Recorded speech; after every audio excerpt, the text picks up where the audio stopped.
Here we go. From the New York Times.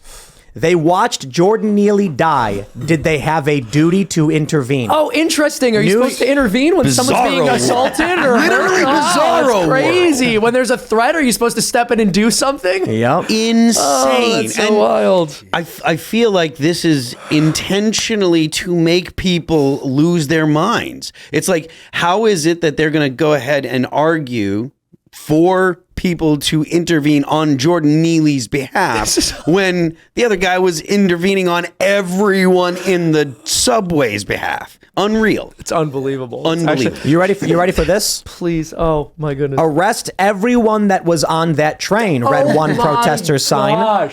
Love and protect your fellow man. Don't move here if you're scared of your neighbors. Which it also added, if you watch someone choke and attack and kill another, you are complicit, you are responsible. Also, I just want to make a point. That sign that says, don't move here if you're scared of your neighbors, of course not, because if you're scared of your neighbors, you're already in New York. See, this is the thing. Isn't there a part of all of you that wants everyone on that train to be arrested? No. Why not? No. It's evil because it's evil. Let the people of New York learn a lesson about who they voted for, and maybe then... Okay, you're right. You're Tim, right, the James. people of New York will never learn a lesson about who they voted for, ever. That's not true. And that's why I say you're right. Because the witness, the woman who called Penny a hero, says she wants Giuliani back. Yeah. Like, maybe there is a lesson being learned by people that they might stop voting for this. I can be hopeful. I kind of have doubt. No one does a better job creating demand for Republicans than Democrats. Yeah.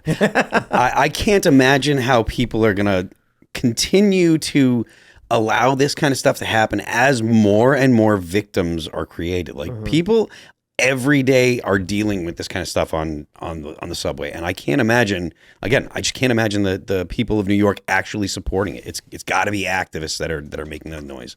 Yeah. Well, and it's about the stories the media chooses to focus on. So as we were discussing, when an innocent person is pushed in front of a train by a complete maniac, that's not a story that's discussed. And then when a citizen intervenes to prevent somebody who is a career criminal who's behaving violently, screaming about the fact that they're not afraid to go back to jail and they'll kill somebody, not only is there even a question in anyone's mind about whether this was an appropriate instance for this person to intervene in, but we're seeing pictures of the person who died moonwalking in a subway station as if that absolves him. I just think this whole New York Times article is magic. It is. It's hilarious. Absolute magic. It's like an Onion article, dude. Right. Should they have a duty to intervene? What do you think Daniel Penny was doing? He was stopping a violent man who was threatening people. He was literally intervening. Now, in their world, you're like at a bank and some guy breaks in to rob that bank and the security guard aims a weapon at the burglar, at the bank robber, and the New York Times wants you to intervene to help the bank robber. That's what they're arguing for. Well, and that's the thing. This isn't just beyond parody, right? This isn't just a joke. This is actually a clever joke, right? Like if the Onion or the Babylon Bee published that headline, I'd be like, all right, that's a good angle because it shows the hypocrisy and it's also funny and it's ridiculous. This was the New York Times being completely unironic. I'm often very worried for Seth over at the Babylon Bee. Because, what is he supposed to publish? I know. And look, what about me? I make cartoons about this stuff. This is a cartoon. This is actually a cartoon. Like, I do more comedy than you do at this point by simply reading headlines. Just reading the news. It's true. It's really getting to that point. I know, but it's terrifying comedy. It's like... People are like, are you worried that AI is going to be able to generate comedy? I'm like, the New York Times already does. You can't compete, dude? Yeah. Wow. When I saw this headline, I was really impressed.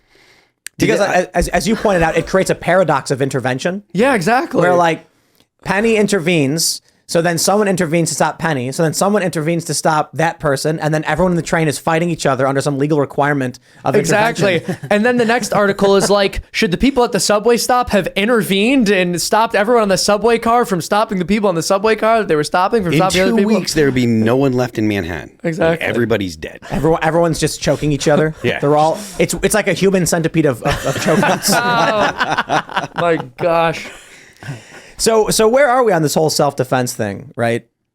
Not New York, thankfully. The left doesn't want, like we've talked about, the left does want to take away your right to self-defense because they don't believe that you should defend yourself against people that have already been victimized by society. I've said this before. The left believes that the people that, like Jordan himself was a victim. He had Yes. been victimized all his life. He was a victim of circumstance, victim of a system, et cetera, et cetera. So when you have someone that's victimized like that, and he's just acting out in this terrible world that he's been oppressed in, and then the white man comes and kills him.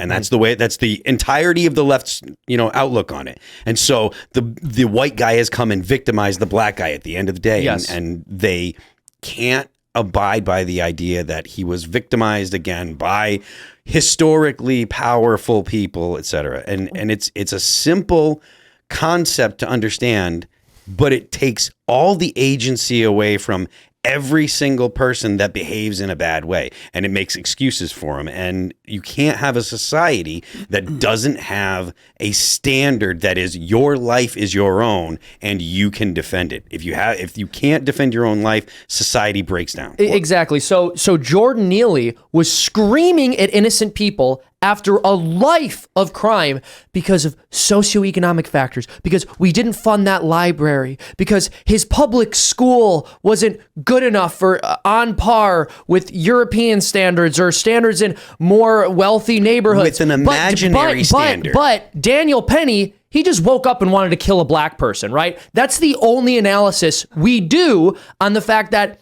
somebody is dead on this train, right? He just woke up one morning and said, I guess I just want to go out and kill a black person. That is literally how the left sees this story. Every single level of socioeconomic analysis is done to exonerate Jordan Neely. But they're lying. Like, they don't literally believe that. They just lie. I think so. I think you're right that they lie, but there are true believers on the left who, if you really press them or you just try to infer from their conclusions, they really seem to believe that white people are just searching for excuses to kill black people all the time. There are people because that think every that. time there's an instance where a white person defends themselves against a black person, it's, well, oh, look at that. White guy killed a black guy because he's racist. Really? That's the first assumption? Weren't you saying something earlier about your hands being deadly weapons? Like, is that like a law or something? Yeah, so that's a law. When you become a professional fighter, you have to register your hands with the police. No way. Yeah. So you had to go to the police and tell them? I mean, you're supposed to. I never ended up doing it because I knew I was never going to break a law. Like, I handle my business in the cage where we get paid a lot of money to fight people. I would never assault someone outside the cage. So, I would never have to deal with that. So I heard that when I was little. They said that if you get like a black belt, then as a kid, they say it makes your hands deadly weapons. Mm-hmm. As an adult, I was told it makes assault aggravated. Like, if you're a trained fighter and you commit a crime, it's an aggravated crime. As if a regular person had a weapon, you being trained aggravates it or something. Mm. Yeah. Well, I remember before the show, you were telling a story about somebody who was a wrestler and got in some trouble. Yeah, so there was this wrestler in my college at Oregon State, and he got in a fight at a party because the guy was like cussing at his girlfriend. So he's like, dude, you're not gonna cuss at my girlfriend. And then the guy like pushed him and like threw a punch at him, a sucker punch. So he's like, let's go outside. So he took it outside, double legs the guy on the ground. The guy hits his head off the concrete and had to get stitches, and then goes to the police, and my friend ended up getting assault with a deadly weapon because he was a wrestler. That's insane. Crazy. He ended up having to do 3.5 years in prison. No Oh way. my gosh. Yeah, in Oregon. Jesus. That's why I always tell people, like, the fight's not worth it. No. You know what I mean? Like you're saying, fight in the cage, make it professional. Yeah. But I've heard too many stories about people who they get emotional. Yeah. And 9 times out of 10, 99 times out of 100, fights usually break up. Someone gets a bruise. It's kind of the end of it. You get that one moment where someone falls back and hits their head, and you go to prison. Yeah. It's not worth it, man. It's tough though when the adrenaline gets going. Like, people don't know how to control their adrenaline rushes. Like, it's a real thing. Like, when you're in that type of moment where it's like high intensity and you feel like you're about to get in a fight, like the adrenaline, the nerves start getting to you, and you can't handle your emotions. You don't think clearly anymore. So I feel for those people. I think more people should probably do some kind of fight training, because even thinking about situations like this with Penny, he's a Marine. Mm-hmm. He was probably cool as a cucumber. Like, everyone else is freaking out. He's probably thinking like, all right, I got to stop this guy before it gets out of hand. And that's why he was able to do it. And then those other guys help him do it. But you get someone who's terrified and shaking, and things can get a lot worse than they did here. Yeah. Like, in New York, when you get cops who are poorly trained and they start unloading their guns, and then this actually happened. They ended up shooting 7 random people because they were panicking, and just like, people need to be able to be in control. That was at the Empire State Building, right? Yeah. Did you guys hear that story? Yeah. No. Guy came out of the building. I guess it was like a disgruntled shooting or something. Yeah, I'm not sure what it was, but the police unloaded and they shot him. But No, I think they missed him. well, I mean, the thing is, they were using 9mm, so they may have missed him, but they also may have hit him, and they just go pass through because they're fast. They hit like bullets. 7 random people, just Yeah. like because they were just like just shooting, like terrified of this guy. And I mean, it could have been ricochets or whatever, but still, Yeah. you're shooting guns in New York City. Like just because you're cops doesn't mean the bullets stop in the bad guy or they don't bounce or whatever. So, Got to be careful, man. yeah. Thanks for checking out this segment from the Timcast IRL podcast. But if you want to check out the full show live, tune in Monday through Friday at 8 p.m. And if you want more special access content, head over to timcast.com and become a member. Your membership helps sustain this company, keep our journalists employed, makes this show happen, and you will get access to exclusive members-only segments of the Timcast IRL podcast, and there's a massive library to check out. So again, go to timcast.com or tune in Monday through Friday at 8 p.m., and we'll see you all there.